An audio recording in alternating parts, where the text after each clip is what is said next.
Hello and welcome to my channel. My name is Chantelle and today we're going to be doing my first ever how-to tutorial. We're going to be painting a galaxy, one of my absolute favourite things to do. I don't know how many I've painted. So the first step is we're going to be taping down the paper. You can also clip it, just make sure you do something to stop it buckling. Second step, we're going to grab some clean water and just wet the entire paper. I don't know why I use such a small brush for this, but something like a mop or a quill, something quite big will probably make it easier for you. For the third step, we're going to be adding our bright colours into the centre. I find the best way is to just gently dab the paint onto the water. It can form some really nice spreads and look really natural and flowy, and this works really well for a galaxy as opposed to just covering the entire paper as quick as you can.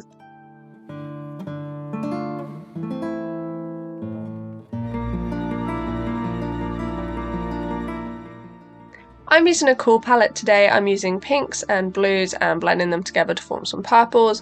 I find if you use a really similar colour palette as opposed to any kind of colours that you want, it just makes it less muddy and I think it looks a lot more professional with the end result as well. So they're the colours that I'm using. I put brilliant red and alizarin crimson in the centre with a little bit of mauve around the edges. Then I'm adding cobalt blue around all of the edges. Remember, with watercolour we need to go from light to dark, so just make sure that you've got your lightest, brightest colours in the centre, and then around the edges it is going to get very dark. So I'm adding a bit of blue just to add a little bit of dimension.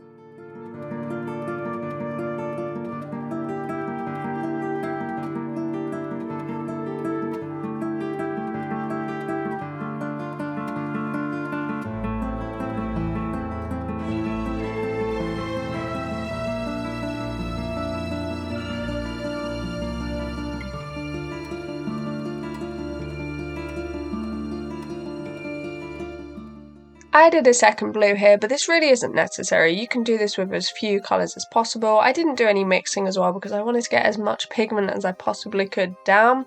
I don't know why I tilted the page. Because I'm working on a sketchbook, it just kind of went a bit lumpy because it's a very full sketchbook. If you're working on a single sheet of paper, that really isn't necessary. Next, we're going to add darker colours around the edges. I'm using Payne's Grey. Payne's Grey is a very blue black, so that really fits with my theme. You can use something like Ivory Black, which if you're doing a really warm colour palette, that can work. I've done that in the past. Payne's Grey is just my go-to. I've also used Indigo around the edges before, and that can work really well. You just want a really dark shade.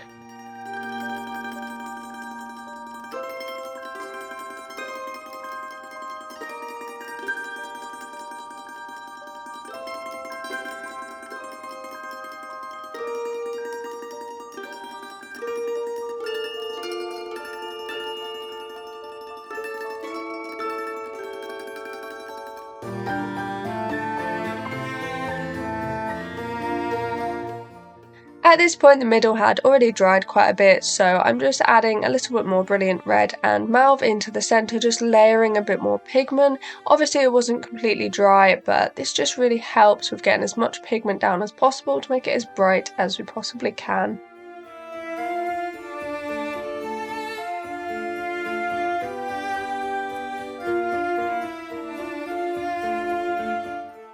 Make sure it has fully dried. If you have to leave it hours, then you have to leave it hours. Try to avoid using a hairdryer if possible, but obviously if you need to, just be very careful. Then we're going to go ahead and wet the paper again, same as before. Just make sure you're very careful and don't scrub at it too much so that we're not picking up too much of the layer underneath. With there being so much pigment down, it's hard to not pick up any of the layer below, so we're just going to try our best.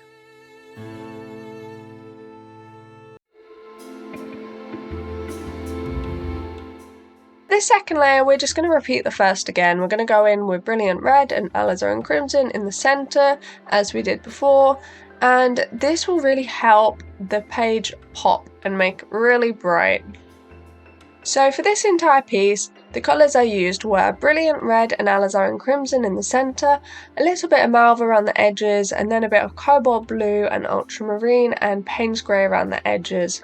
I didn't do any mixing, I used it straight from the palette. I would call this a relatively limited palette, you don't need many shades.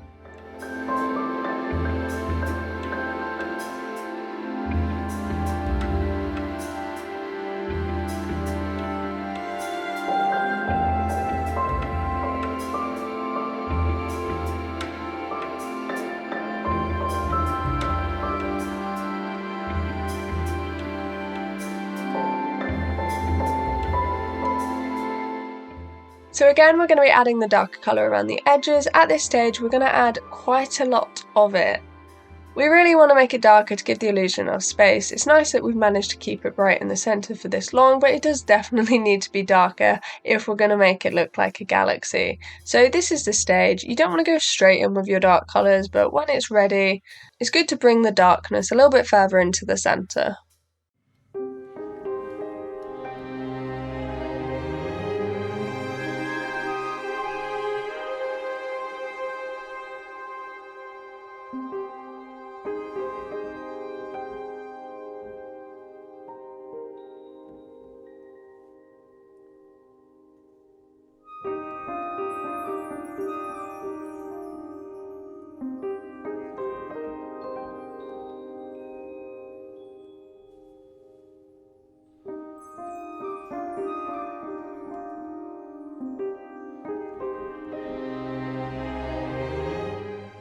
Unfortunately, I lost a bit of footage here, but all we're going to do is grab some white gouache and just dab a little bit on the centre. We don't want to go overboard, and we also can't mix it very much because it will mix with the watercolour. You just want to dab it gently. Then we're going to get a hard bristle brush and just splatter some of the gouache over it whilst it's still wet.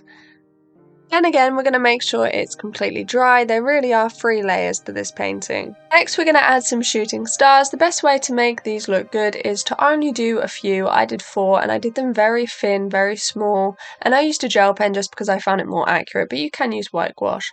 Then whilst it's dry, we're going to splatter some more of the gouache on top. The best thing to do is to splatter it all over loosely, but then do clusters of lots of white stars. That gives a really nice effect, and to be honest, you probably want quite a lot in order to make it look really good at this point and in order to make it look like a galaxy, but this is really the finishing touches. Then I went ahead and removed the tape. That is the final step.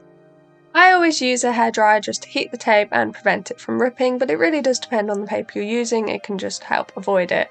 This is what it looks like. This is my favourite galaxy so far. I love it so much. Thank you so much for watching. Please consider subscribing if you've got this far. It would mean so much to me. And if you're actually considering painting it yourself, can you please tag me on Instagram? I would love to see what you come up with. Thank you.